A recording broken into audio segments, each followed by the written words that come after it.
This recording accompanies Earth Materials, Unit 2. To begin, you should be on page 4 of your student reader. Section 1, Earth's Minerals, the Hope Diamond. A museum in Washington, D.C. holds the world's largest deep blue diamond. This 45-carat blue diamond is the size of a walnut. It is called the Hope Diamond. The Hope Diamond has long fascinated humans. More than 100 million people have visited the museum to see the diamond. It was first discovered in India in the 1600s, but its history goes back far beyond that. Scientists believe it is at least 1 billion years old and was formed so deep inside the earth that humans cannot travel there. How diamonds form. All diamonds are formed deep within Earth, at least 161 kilometers, 100 miles below the surface. They can only form under tremendous heat and pressure. This heat and pressure are a result of Earth's structure. The center of Earth is a solid ball of metal, iron, and nickel. It is called the inner core. The core is 7,000 degrees Celsius, hotter than the surface of the sun. The outer core wraps around the inner core and is made of liquid, iron, and nickel. The mantle is located around the outer core. The mantle is Earth's thickest layer. Imagine an apple. The core of the apple is like Earth's core, and the fleshy part that you eat is like the mantle. Earth's mantle is an ocean of semi-solid rock called magma. It is here where diamonds are formed. Earth's skin is its crust. The solid crust is the coolest layer of the planet that forms the continents and holds the oceans.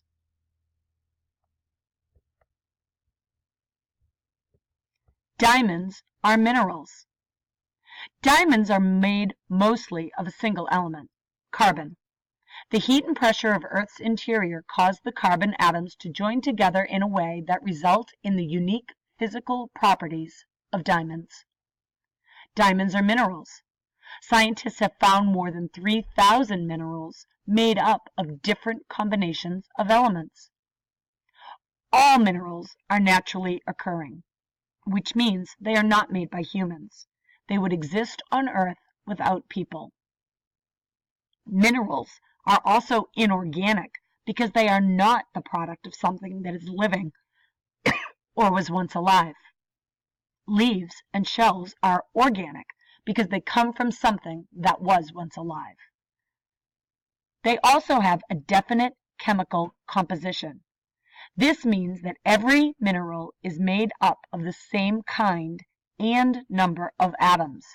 For example, diamond can always be described by the chemical formula of C, since it is made of carbon atoms. Lastly, minerals have an orderly crystal structure. This means their atoms are neatly organized to form a repeating pattern.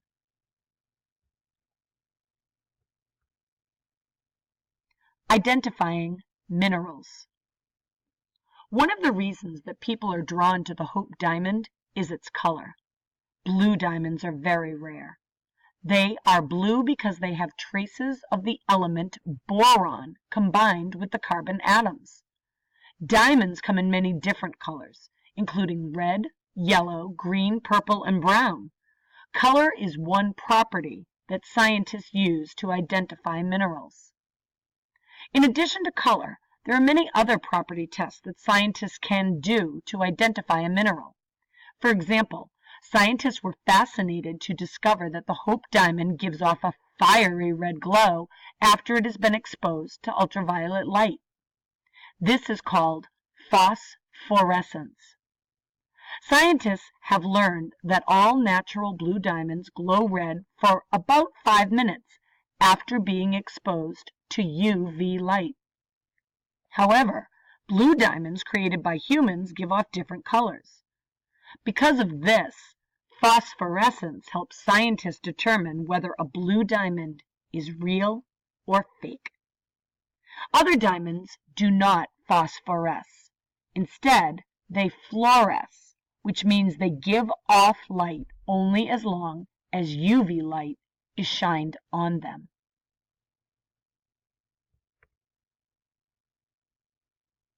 One of diamond's most well-known properties is its hardness. Hardness is a measure of a mineral's resistance to scratches. Mineralogists use a 1 to 10 hardness scale called the Mohs scale. Talc is a 1, which means it is very soft.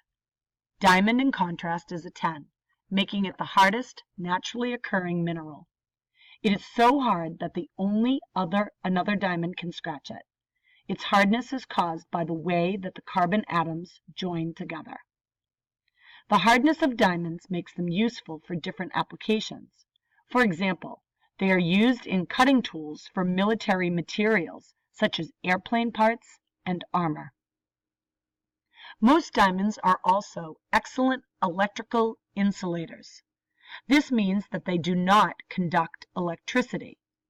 Conductivity is tested by placing the mineral in a circuit and seeing if it conducts electricity. However, blue diamonds, such as the Hope diamond, are semiconductors. Depending on what other molecules are around, semiconductors can sometimes conduct electricity. Blue diamonds can sometimes conduct electricity because boron is a semiconductor. Diamonds are also excellent thermal conductors. This means they conduct heat. This explains why diamonds feel cold to the touch. Scientists rarely rely on just one property test when they are identifying a mineral. Many minerals share some of the same physical properties, including color and hardness. However, when many of a mineral's properties are examined, it often results in a unique set of properties that can be used to correctly identify the mineral. For example, in addition to hardness and conductivity, scientists look at a mineral's luster. Luster is the way light reflects off of the surface of a mineral and how bright, dull, or greasy the mineral appears. Luster falls into two categories: metallic and non-metallic. Cut diamonds often have a metallic luster. This gives them a brilliant, freshly polished look. In contrast, uncut diamonds can have a greasy or dull luster. Pure diamonds are also the most transparent known material. Transparent substances allow light to pass through. Pure diamonds are rare, however. Some non-pure diamonds are translucent, which means they allow some light through and absorb some light. Opaque diamonds absorb all light. This concludes Section 1 of the Earth Materials Reader.